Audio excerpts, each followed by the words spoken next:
Sri Lanka is reeling under the severe impact of Cyclone Ditwah. Nearly 123 people have been reportedly dead and at least 130 remain missing.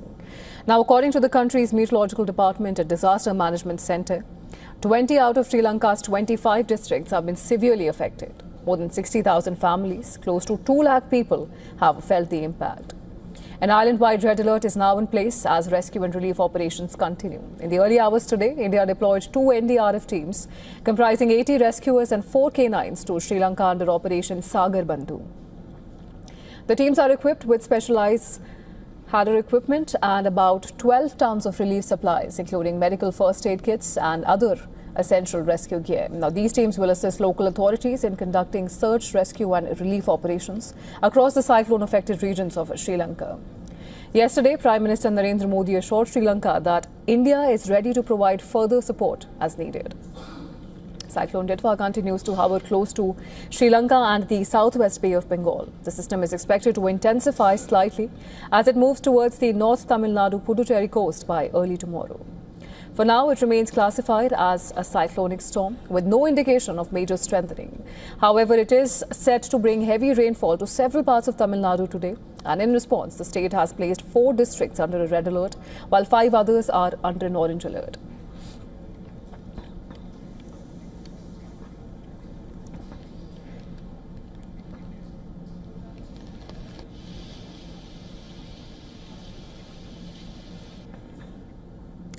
Now, for more on this, our correspondent Siddharth MP will join us live is joining us on the phone line.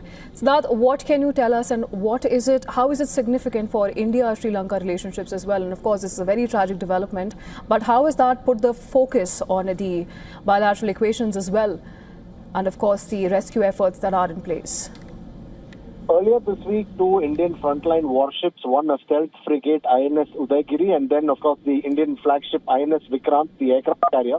Both of them made their maiden port call to Sri Lanka. In fact, this was for a pre-planned commitment. This was as part of the Sri Lankan Navy organized fleet review, international fleet review. So it was for an event that they actually visited the region. But as a coincidence, it so happened that the cyclone wreaked havoc in Sri Lanka. And unfortunately, these ships had also had to be deployed for humanitarian aid and disaster relief. So certainly what happened there is extremely unfortunate. But Indian ships being pre-positioned there for a different event meant that they could immediately deploy for humanitarian aid and disaster relief missions because the INS Vikrant is a floating airfield and Vikrant is home to the Sea King helicopters and also the Chetak helicopters. So these are helicopters that can be deployed for search and rescue missions. The Sri Lankan personnel and the Indian personnel can work together, get deployed to different parts of Sri Lanka very rapidly because of the air power that an aircraft carrier offers. They can go there. In addition to that, the Indian Air Force using its strategic airlifters like the C-130J Hercules and the IL-76 aircraft have brought in supplies to Sri Lanka. Humanitarian aid and disaster response mission by India is underway,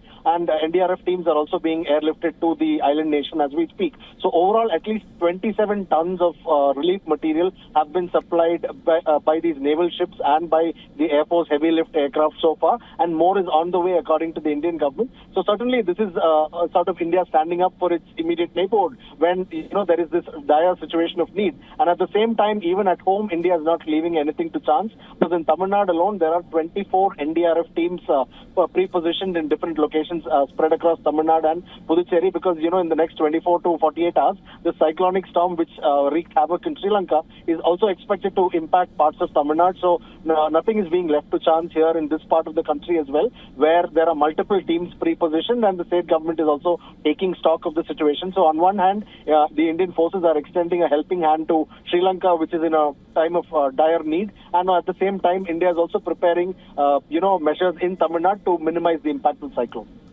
Absolutely. Thank you so much, Siddharth, for getting us all those details.